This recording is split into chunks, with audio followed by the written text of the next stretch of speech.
नाम नहीं लिखा है जी। इसमें एक और छोटा सा सवाल साहब से पूछना चाहेंगे कि जिस समय आपने शिव को गुरु बनाया, जिस समय आप ठीक उसके पहले जिस समय आप काफी परेशान और हताश मनोदशा आपकी थी, तो उस समय कौन सी स्थिति आपके साथ रही होगी जिस समय आपने शिव को अनजाने में ही अपना गुरु बना लिया?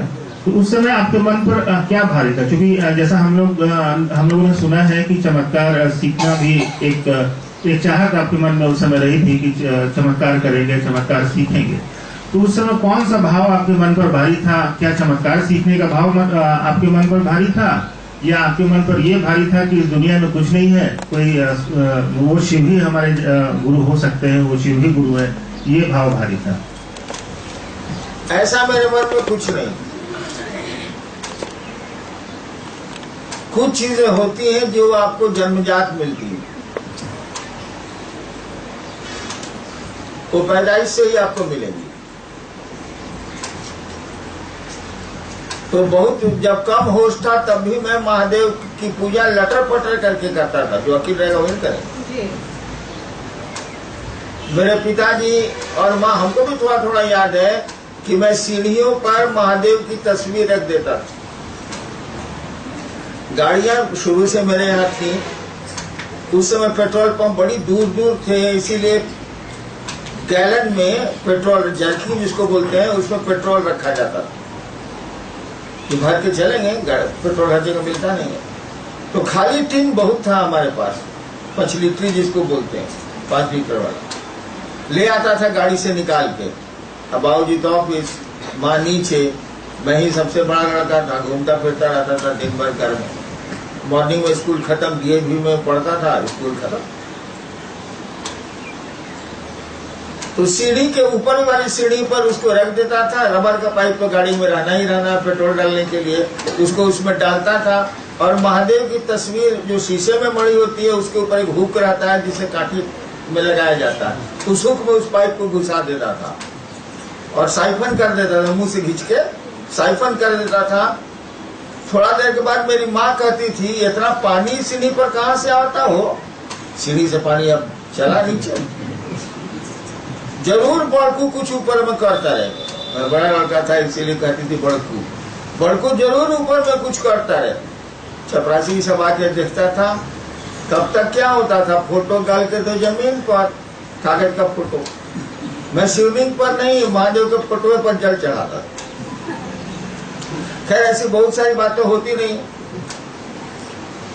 तो कुछ चीजें होती हैं जो आपको पैदाइशी मिलती हैं, उसी दिशा में आप चलेंगे। आप ही का 2 लड़का है, दोनों 7-8 साल का है, कम उम्र का है। एक को कोई फुटबॉल के मैदान में एक लपड़ मारेगा तो रोते हुए घर आएगा, और दूसरा ही आपका बेटा है, उसको कोई एक लपड़ मारेगा तो दूर हट के ढेला चला के उसका मुड़ी फोड़ देगा, तब आवेगा। देखिए, बचपन से ही कुछ गुण अलग अलग। जब मैंने शिव को गुरु माना, उस समय ऐसा कुछ भी मेरे दिमाग में नहीं। मैं चमत्कार सीखना चाहता था, वही जादू टोना और कुछ नहीं। ये सबसे रद्दी काम है। बहुत जगह मैं बहुआया, इसके लिए नहीं मिला। बहुत अघोरी, बहुत तांत्रिक, बहुत गुरु।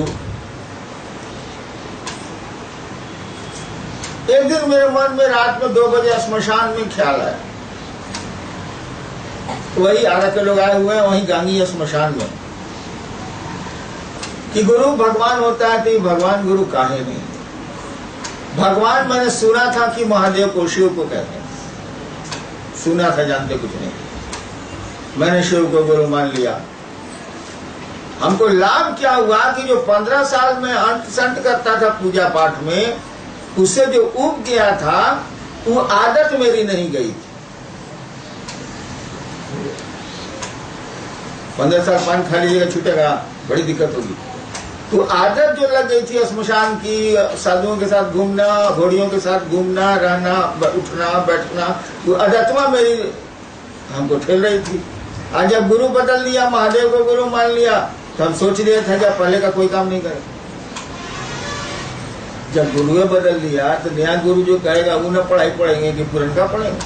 तो परीक्षा पास कर गया 8वां में, तब 9वां में मास्टर पढ़ावेगा तब हमें पिटाते भी थे हम। जैसे हम 8वां पास कर लिया, 7वां पास कर लिया, अब घूमना है, कोई काम नहीं है, इधर से उधर खाली बदमाशी करना है। भाव जिला में अफसर थे, दिन भर मैं एसडीओ के बेटा के साथ कभी पिट्टू खेलता था, कभी ये खेलता था, वो खेलता था। बाबू जी कहते थे पढ़ता का नहीं जीतू, हमका परीक्षा दे लिया, अब रिजल्ट आवेगा, नया क्लास में जाएंगे, नया किताब आवेगा, तब ना पढ़ेंगे। 2 लाख पढ़ साला अंग्रेजी का नेस्पिल्ड ग्रामर पढ़ो, हिंदी का व्याकरण पढ़ो, और टास्क देते थे दूसरे दिन सुनाओ।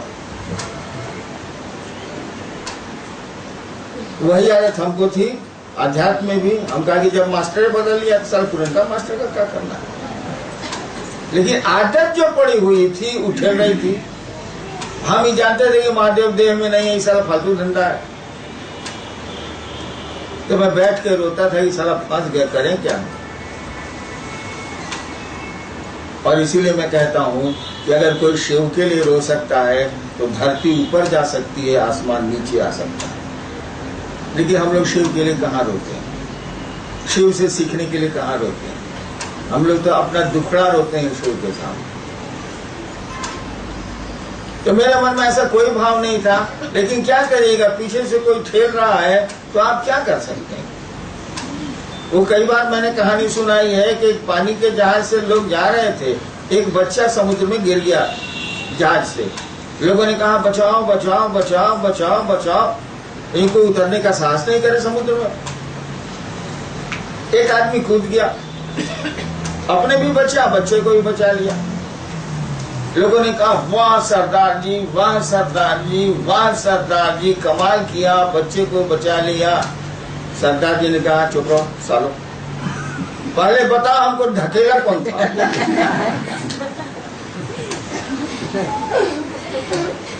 तो कोई ढकेल देगा तो हम क्या कर सकते। मैंने शिव को गुरु अपने मन से नहीं माना है, किसी ने ढकेल दिया है। अब ढकेलने वाले का दोष है, क्यों ढकेला, लेकिन अब ढकेल दिया, हम कमजोर आदमी हैं। कोई भी इंसान उस शिव के सामने कोई जगत ही कमजोर है। संसारी पूरा त्रिभुवन उनके सामने कुछ नहीं है। जब वही ठेलते हो तो कोई बचेगा। तो उन्होंने मुझको ठेल दिया। जब शिव गुरु धीरे धीरे होते चले गए, जब मैंने चमत्कार उनसे जान लिया, तब हमको लगा कि साला ये तो फालतू धंधा है, इसे सीख के क्या करेंगे। सीख लिया तब लगा कि बेकार है। तो हम गए थे तो चमत्कार सीखने अपनी बुद्धि से, महादेव ने चमत्कार सिखा दिया अपनी बुद्धि से। हम जो गए थे, आप भी जाएंगे कहीं तो अपनी बुद्धि से ना काम करेंगे, दूसरे की बुद्धि से तो नहीं कर सकते। लेकिन गुरु के पास में गया, शिव को गुरु मैंने माना। उस समय मैं जानता भी नहीं था कि शिव गुरु है, मैं तो भगवान समझ के उनको गुरु मैंने बनाया। मैंने चमत्कार सीखा अपनी बुद्धि से। धीरे धीरे महादेव ने समझा दिया चमत्कार अपनी, उनकी अपनी बुद्धि से। क्या चमत्कार हुआ, दुनिया में जब भी अब शिव गुरु की बात चलेगी, लोग तेरा नाम लेंगे। जब भी हुस्न की बात चलेगी, लोग तेरा नाम लेंगे।